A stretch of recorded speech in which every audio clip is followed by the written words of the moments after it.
7 weeks, 6 days to Arc of Attrition. Got a 5-hour run today. Weather's not particularly great. Self-supported, no stops. I check in live every hour and let's see how broken I get at the end. Today we're talking fatigue, the difference between the tiredness that makes you stronger, the other one that breaks you.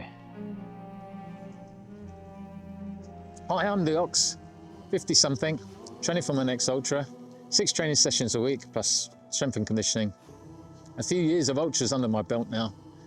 And today I want to talk about fatigue.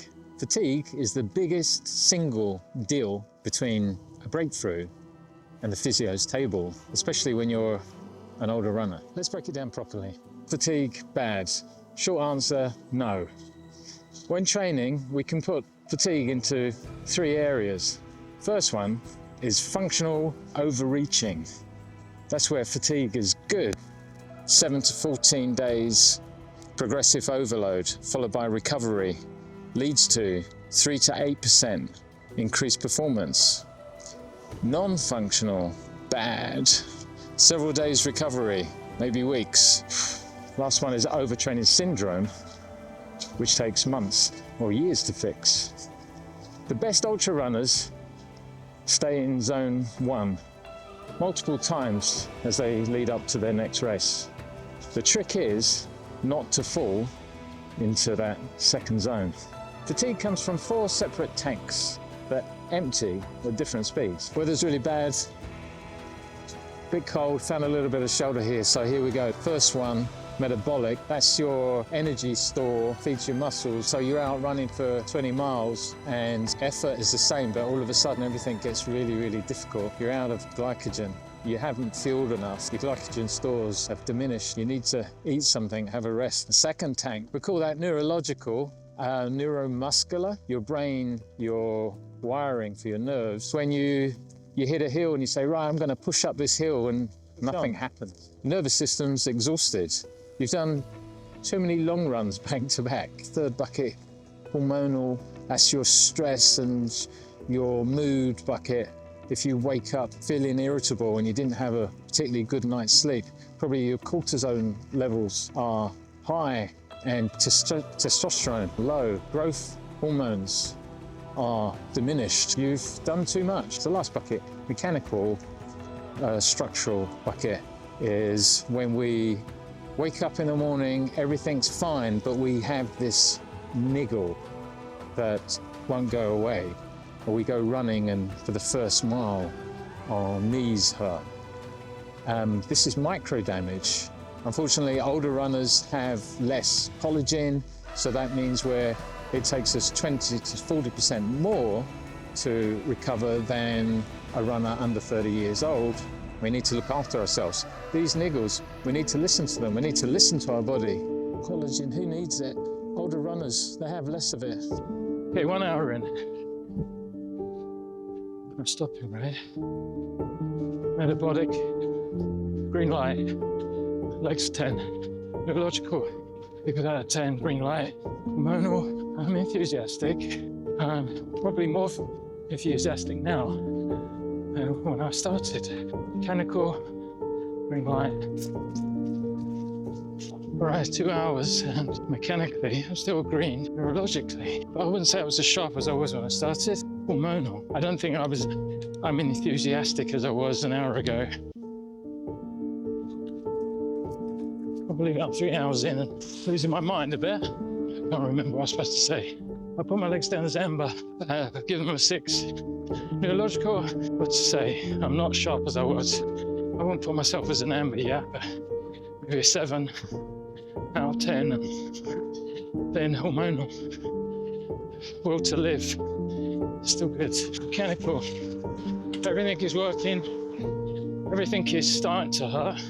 I wouldn't put it in amber yet, but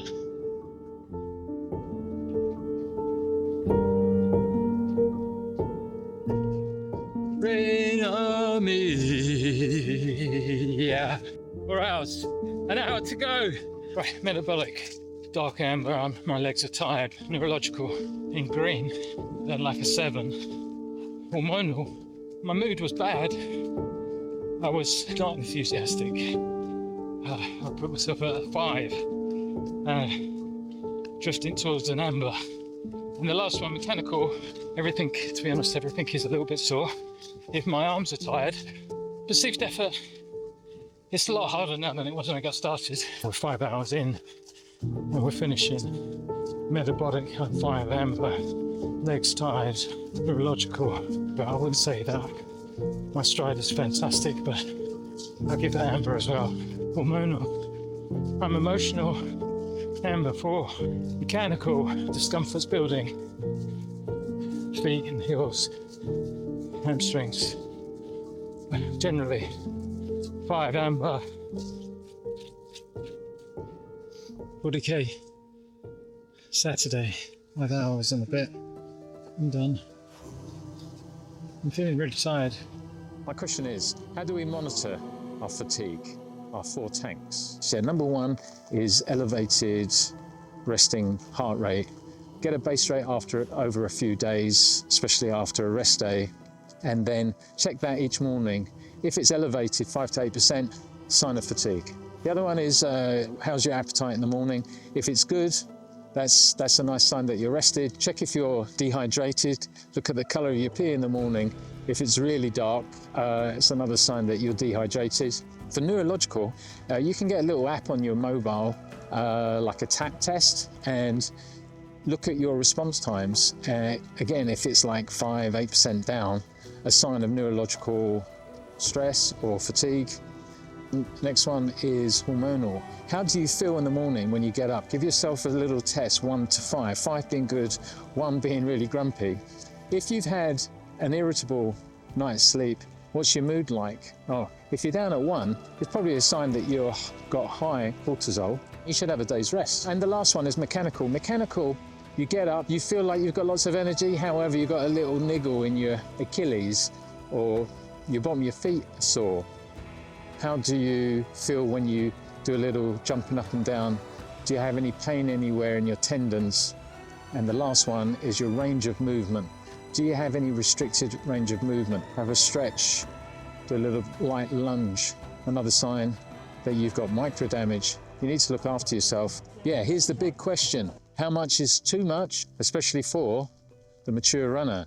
A proven method for master runners and alike is the 3 on, 1 off rhythm. We can have 3 training days. One could be a long run or a hard hill session, followed by 2 normal, medium, zone 2, zone 3 base runs, followed by 1 easy day. That easy day could be active rest, cycling, swimming, going hiking.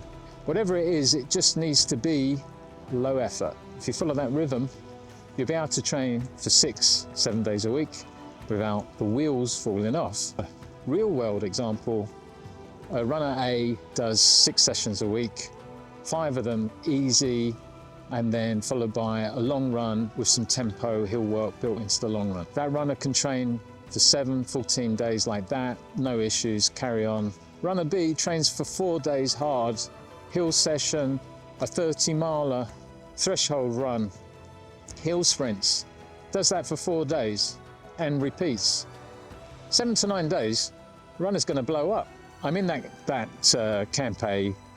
I train 6 times a week. I need to build the volume for Arc 100, which is coming up. I like to do 5 easier sessions and a couple of harder sessions for long run and Kenya hills. As well as that, I will be doing strength and conditioning. The rule is easy. Keep your easy sessions easy. You can go forever. However, if your easy sessions start getting medium, you start during your daily checks, you start getting some amber red flags, you need to back off. Which doesn't mean that you've got a hard stop at 7 or 12 days. What it means is that you need to listen to your body, you need to respect your rest. Recovery tactics that actually work for mature runners. Number 1 has got to be sleep. I've read that if you can get in an extra 30 or an hour of sleep each night, that will help you recover faster, 5 to 8%. If you're in the middle of a really hard training block, you should be getting in at least 8 hours a night. Number 2, after each hard training session, 20 to 40 grams of protein within 30 minutes of finishing your exercise. 3, strength and conditioning, single leg work, twice a week, stop the mechanical tank from overflowing. And then the last one, after a heavy weekend, 2 to 3 easy days before you go heavy again. So fatigue really isn't the enemy. It's like a pay booth on the road. If you pay just the right amount, you'll come out stronger. But if you pay too much, you might be sitting on the bench for a season. Drop your best fatigue busting tricks below. I read every comment. If this has helped, smash the like. It helps the channel. And I hope to see you on the trails. Definitely tired, but still moving.